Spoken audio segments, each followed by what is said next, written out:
할렐루야. 우리 오늘도 함께 찬송가 250장 구주의 십자가 보혈로 함께 찬송하면서 화목한 기도에 시작하겠습니다. 찬송가 250장 찬송입니다.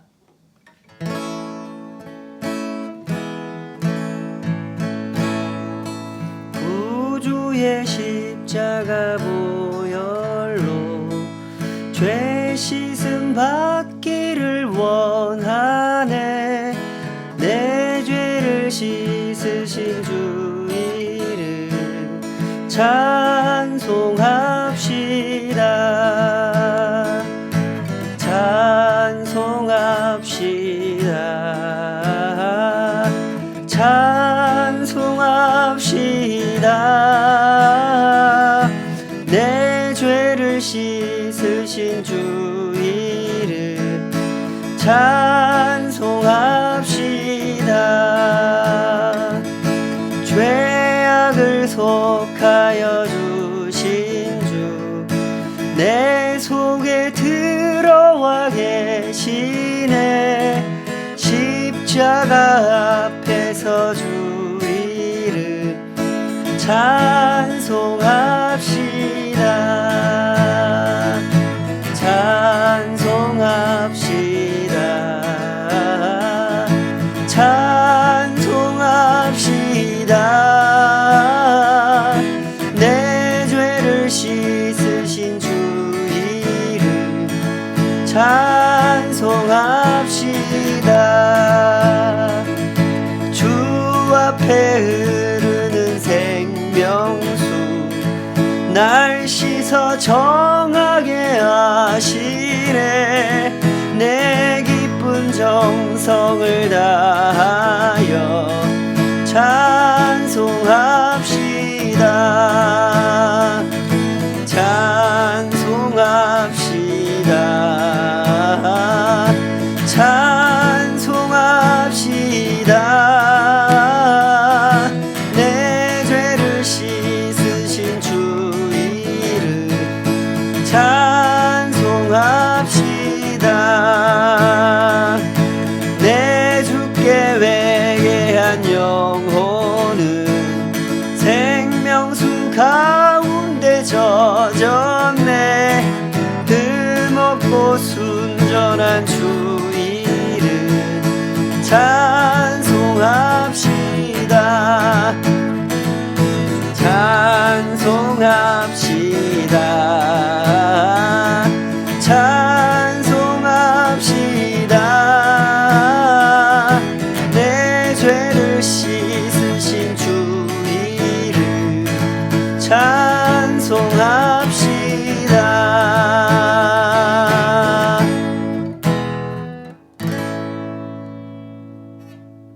아멘. 우리 주님의 보혈을 영원토록 찬송하기 원합니다. 우리의 심령 그 중심에서 주님의 보혈이 이루신 하나님의 그 놀라우신 역사를, 그 구속의 광대하심을 주여 이 종들이 깨달아 알게 하여 주시옵소서. 그 구원을 누리게 하여 주시고 그 구원을 따르게 하여 주시며 이 아름다운 소식을 주님께서 원하시는 그곳에 증거하는 통로로 살아갈 수 있도록 오 주여 우리를 붙잡아 주시옵소서. 오늘도 주의 크신 은혜를 사모하며 그 보혈을 사모하고 바라보고 또 따르기를 소원하는 마음으로 주님 앞에 엎드린 모든 심령들의 영혼을 주의 사랑과 훈계로 은혜 가운데 붙잡아 주시옵소서. 오늘도 그 손길을 간절히 사모하오며 예수님의 이름으로 기도하옵나이다. 아멘. 오늘은 함께 우리 이사야 61장 말씀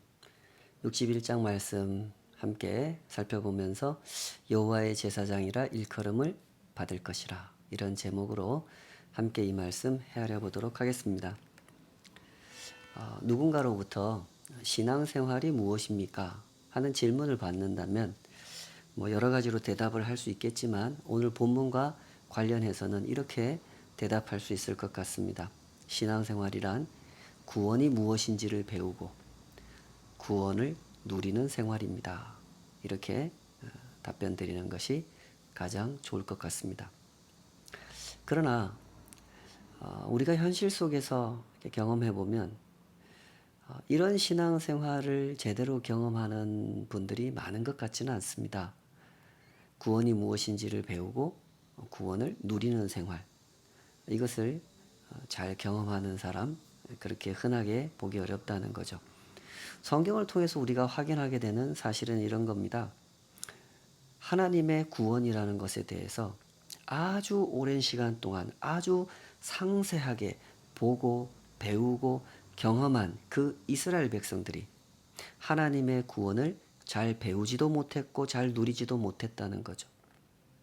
이는 실로 대단히 역설적인 상황이 아닐 수가 없죠. 못 배워서 모른다면 충분히 그럴 수도 있는 일 아니겠습니까? 그러나 배웠는데 수천 년 동안이나 배웠는데 그럼에도 불구하고 모른다고 하는 것은 실로 대단히 이해하기가 어려운 상황인 것이죠.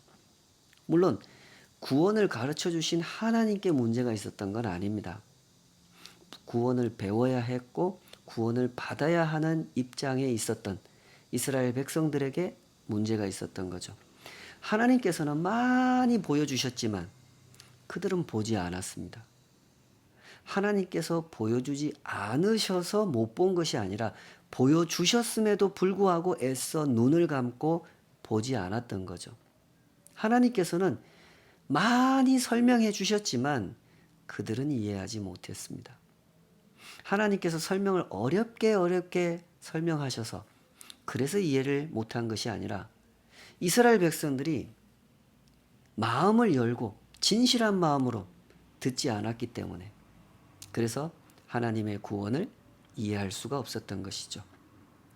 오늘 본문을 포함한 이사야 전체의 메시지도 사실은 이런 배경 위에서 주어진 말씀이죠. 특히 오늘 본문 이 61장은 이스라엘이 회복될 것에 대해서 설명해 주시는 본문인데요. 하나님께서 그 회복을 말씀하실 때 보면 항상 강조하시는 동일한 메시지가 있죠. 그것은 하나님께서 하신다라는 겁니다. 왜 이 회복을 하나님께서 하신다고 말씀하시는 걸까요? 망가뜨려 놓은 건 사람인데 왜 회복을 하나님께서 하신다고 하십니까? 사람이 못하니까, 사람이 안 하려고 하니까 하나님께서 하시겠다는 거죠. 때문에 오늘 본문은 이렇게 시작하는 겁니다. 이사야 61장 1절에서 3절 아주 유명한 본문이죠. 주 여호와의 영이 내게 내리셨으니 이는 여호와께서 내게 기름을 부으사 가난한 자에게 아름다운 소식을 전하게 하려 하심이라. 나를 보내사 마음이 상한 자를 고치며 포로된 자에게 자유를, 갇힌 자에게 노임을 선포하며 여호와의 은혜의 해와 우리 하나님의 보복의 날을 선포하여 모든 슬픈 자를 위로하되 무릇 시온에서 슬퍼하는 자에게 화관을 주어 그 죄를 대신하여 기쁨의 기름으로 그 슬픔을 대신하며 찬송의 옷으로 그 근심을 대신하시고 그들이 의의 나무 곧 여호와께서 심으신 그 영광을 나타낼 자라 일컬음을 받게 하려 하심이라. 여기서 잘 보면 1인칭 표현이 등장합니다. 그죠?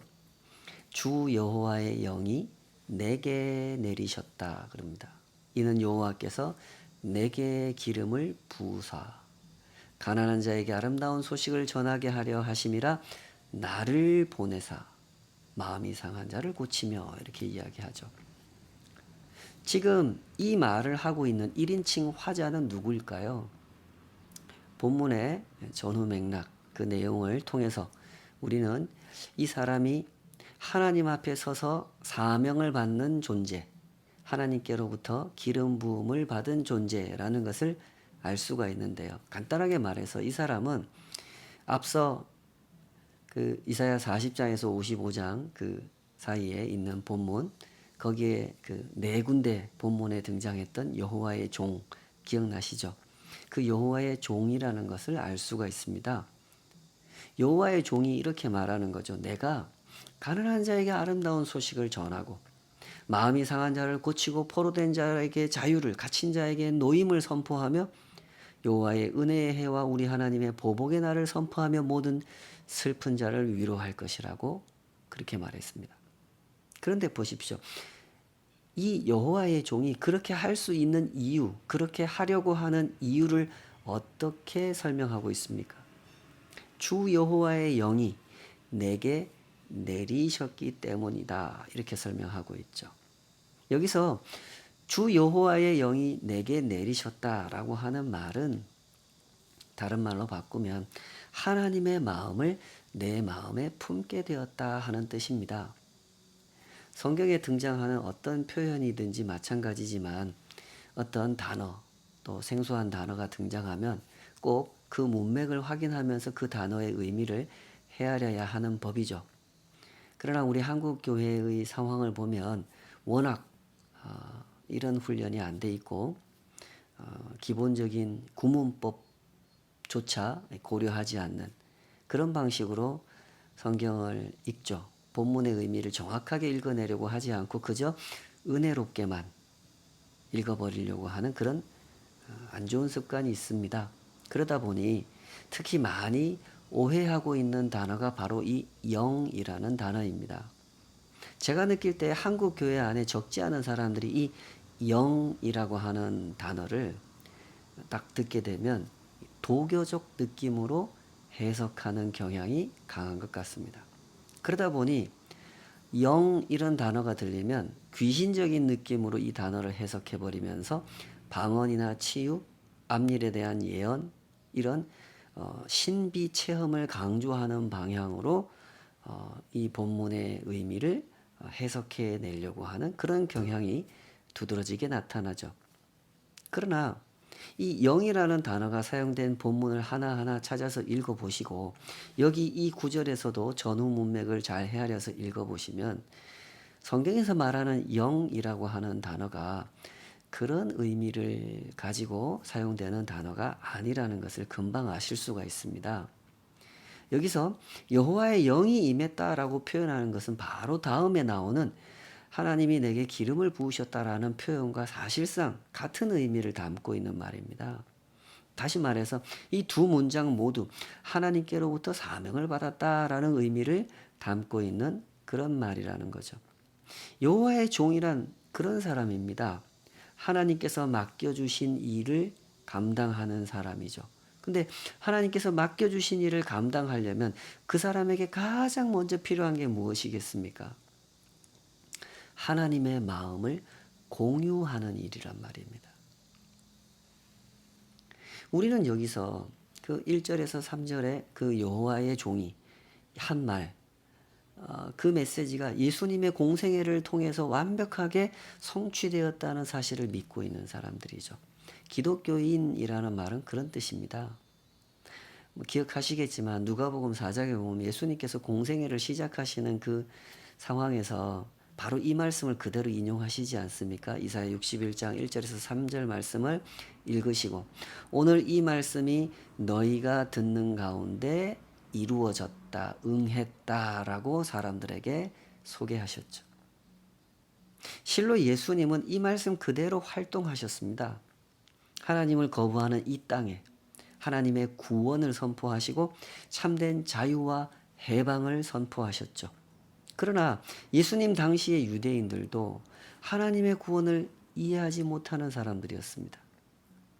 지금 이 이사야서 61장 본문을 이 말씀을 처음 들었던 그 귀한 이스라엘 백성들처럼 1세기 유대인들도 하나님의 구원을 이해하지 못하는 사람들이었습니다. 때문에 대부분의 유대인들, 특히 권력을 쥐고 있던 유대인들은 예수님을 적대시했던 거고 끝끝내 예수님을 십자가에 매달아 죽였던 것이죠. 바로 이것이 여호와의 종과 여호와의 종을 적대하는 사람들의 극단적 차이점입니다. 뭐가 다른 겁니까? 하나님의 마음을 공유하느냐 못하느냐 하는 점에서 다른 거죠. 이사야 선지자가 활동할 때도 귀한 자들이 돌아와서 예루살렘의 재건을 바라던 그 시절에도 그로부터 약 500년이 지나 예수님께서 하나님의 구원을 선포하셨을 때도 동일하게 나타나는 현상은 이것이었단 말입니다. 하나님의 구원을 간절히 기다린다고 외치던 그들이 정작 하나님의 구원을 모른다는 것이었죠. 왜 몰랐습니까? 가르쳐주는 대로 배우지 않았기 때문이죠. 다시 말해서 하나님의 마음을 공유하는 일에 실패했기 때문이라는 것입니다. 우리 한번 생각해 보십시다. 잘 배운다는 게 뭡니까? 무엇을 배우느냐에 따라 다르겠죠. 하나님의 구원을 배운다고 하는 것은 수학이나 영어를 배우는 것과는 다른 것이죠. 하나님의 구원을 배운다는 것은 암기를 잘하고 시험 문제 잘 맞추면 되는 일이 아닙니다. 그런 일들도 어느 정도는 필요하겠지만 하나님의 구원을 배운다는 것은 하나님의 마음을 배우는 일이란 말입니다. 하나님께서 이 세상을 사랑한다고 하시면 그 말씀을 듣는 사람들은 어떻게 들어야 하겠습니까? 하나님 감사합니다. 저희를 이 세상을 창조하신 것만으로도 우리는 감당하지 못할 은혜를 입은 사람들인데 하나님께서 아름답게 창조하신 이 세상을 이렇게 망가뜨려 놓은 저희 같은 자들을 사랑하시다니요. 저희 같은 자들을 구원하시겠다니요. 도대체 이 감사를 어떻게 표현해야 될지 모르겠습니다. 이러면서 들어야 하지 않겠습니까?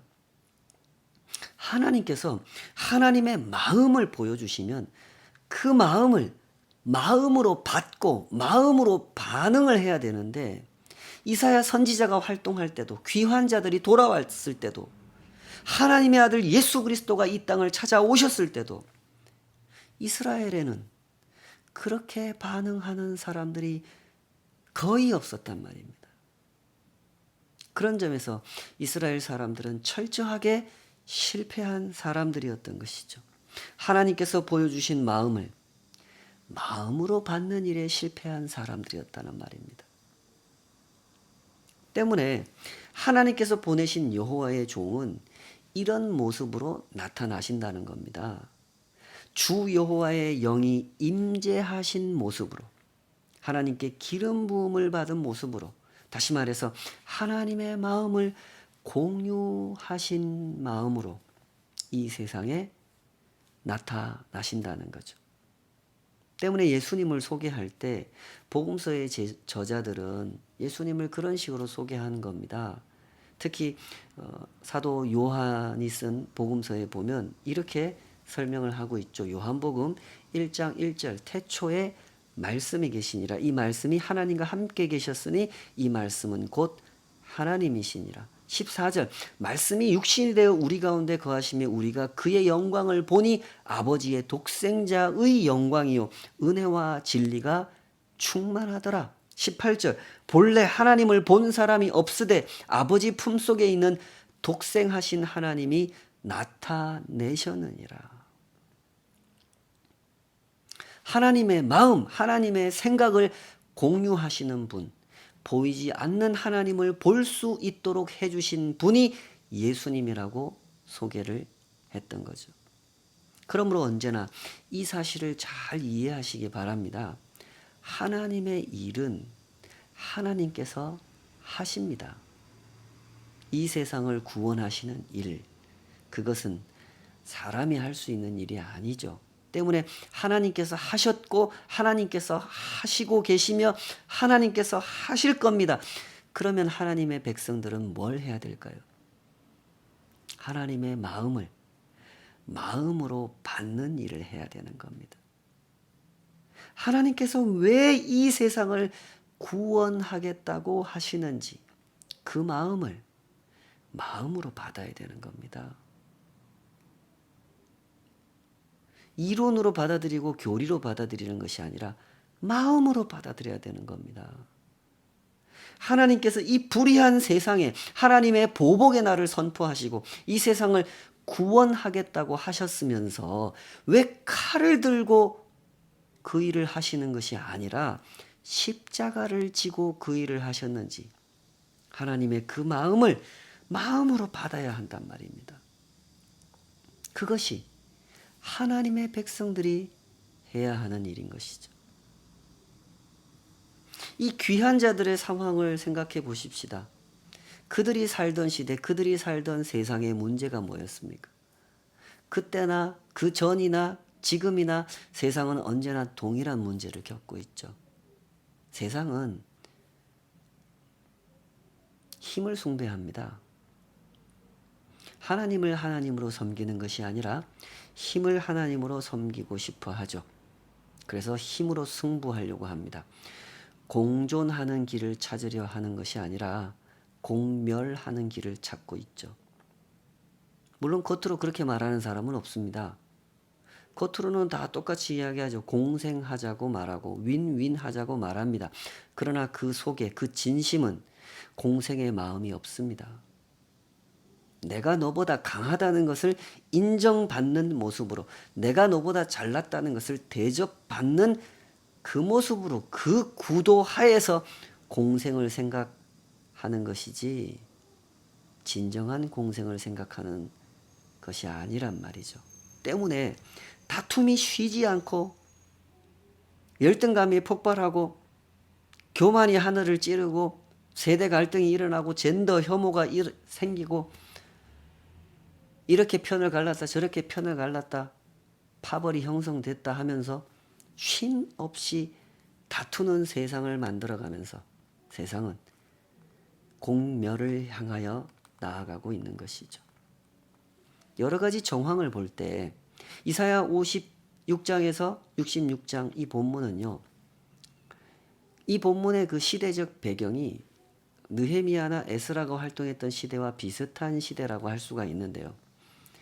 느헤미야서에서 보면 그런 얘기가 나오지 않습니까? 그 귀환한 이스라엘 백성들 안에 빈익빈 부익부 현상이 발생을 하죠. 뭐 자본주의 시대도 아닌데 그런 현상이 심각하게 발생했습니다. 심지어 부자가 가난한 자에게 돈을 빌려줬다가 가난한 사람이 그 돈을 갚지 못하자 부자가 어떻게 합니까? 그 가난한 사람 집에 자식들을 노예로 팔아버리죠. 이것이 이스라엘 사람이 이스라엘 사람한테 한 일이었습니다. 귀환의 은혜를 입은 사람이 귀환의 은혜를 입은 사람한테 한 짓이었단 말이죠.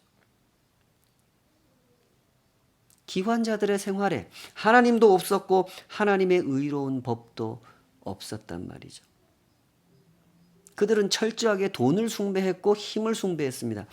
그러다 보니 이렇게 극단적인 불의의 상황까지 저지르게 되었던 것이고 하나님께서는 그들을 향해 책망의 말씀을 쏟아 놓으셔야 했던 거죠. 우리 앞에 58장 59장에서 그런 말씀 하시지 않았습니까? 아주 신랄하게 책망하셨죠. 의인이 악인에게 죽어나가는데 그걸 이상하게 생각하는 사람이 단 한 사람도 없다. 하나님이 그러시지 않았습니까? 그런데 잘 보십시오. 그럼에도 불구하고 하나님께서는 하나님의 구원 계획을 포기하지 않으신다는 겁니다. 이것이 정말 놀라운 은혜인 거죠.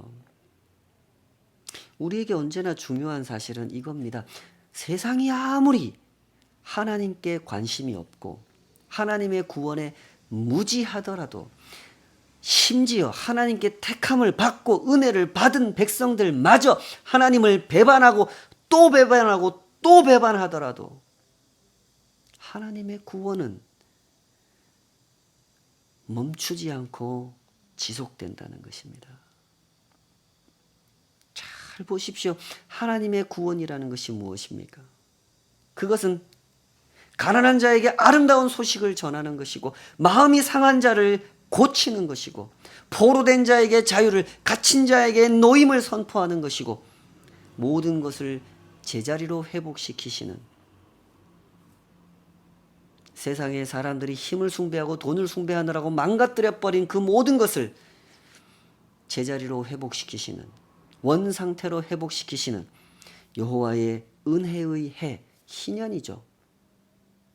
하나님의 보복의 날을 선포하는 것이고 모든 슬픈 자를 위로하고 이 땅에 하나님의 영광을 나타내는 의의 나무를 세우는 일, 그것이 하나님의 구원입니다. 이 일을 누가 하셨습니까? 예수님께서 하셨죠. 어떻게 하셨습니까? 칼을 들고 하신 것이 아니라 십자가를 지고 하셨단 말입니다.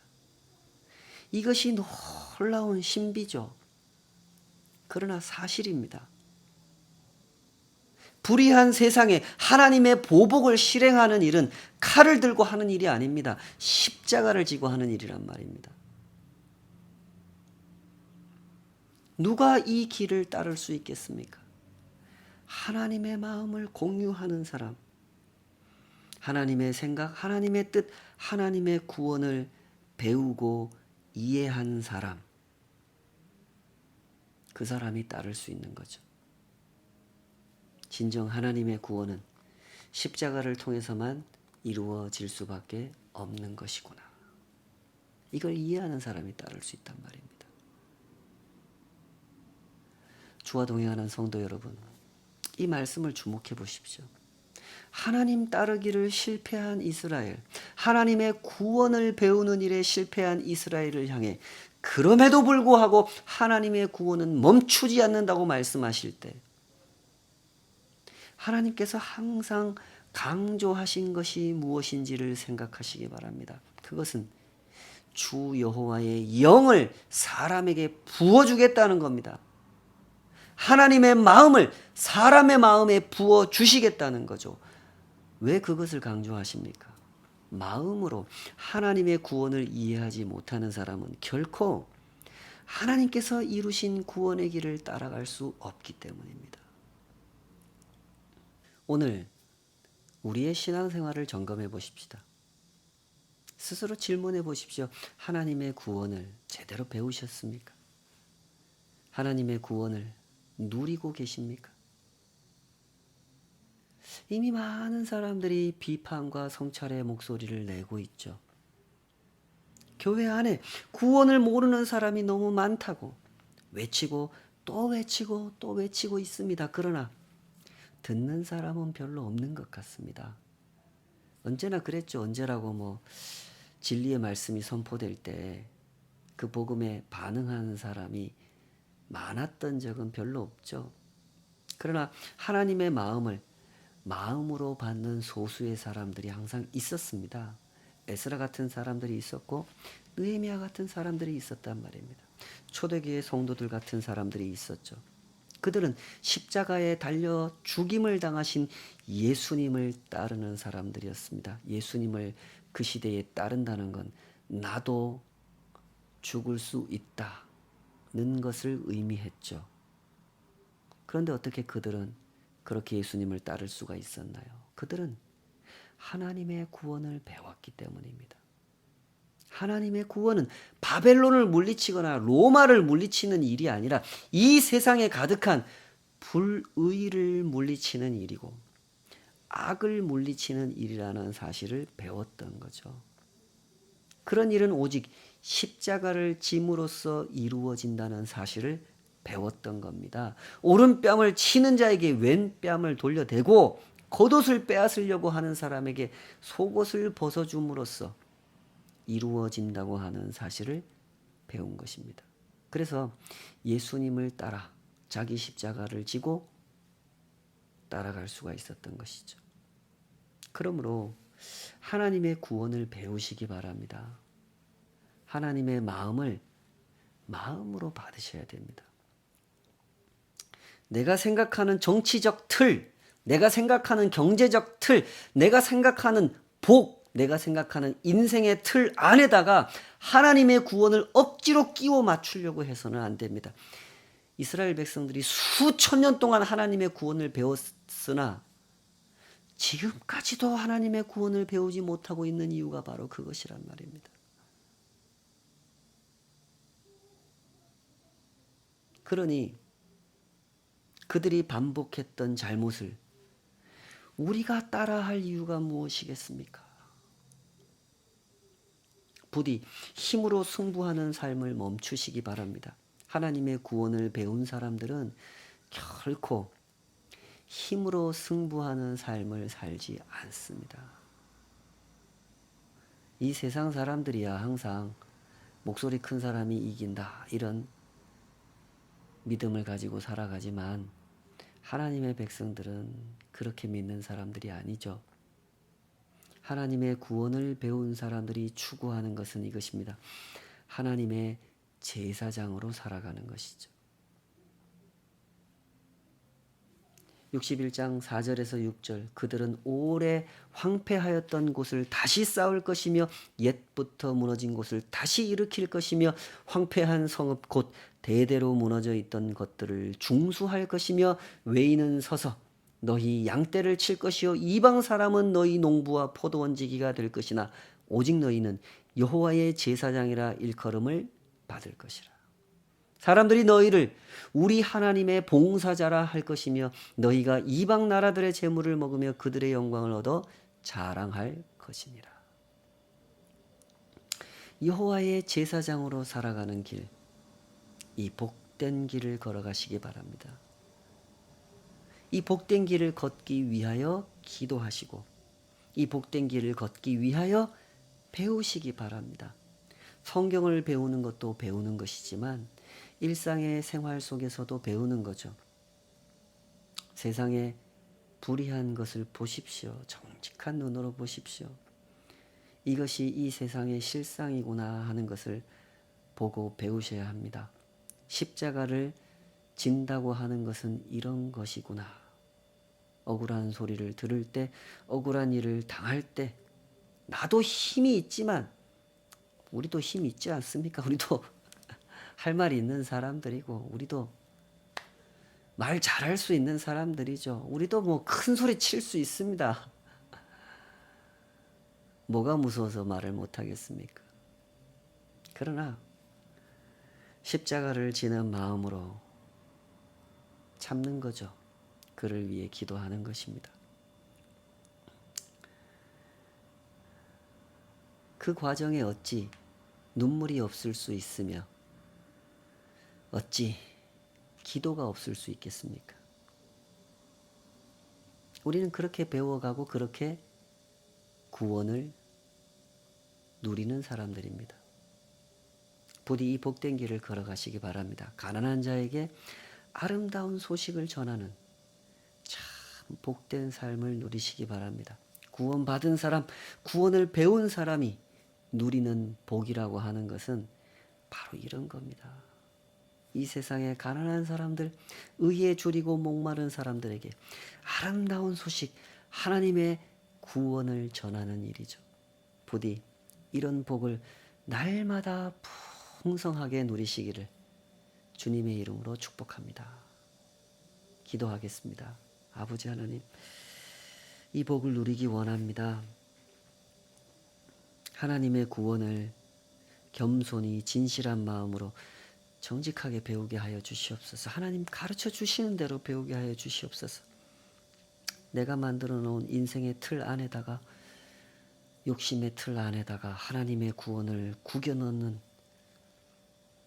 그래서 하나님의 구원을 왜곡시키고 변질시키고 오히려 세상으로 하여금 손가락질을 받게 만드는, 주님, 우리는 그런 시대를 살아갑니다. 그런 무리들 속에 섞이지 않도록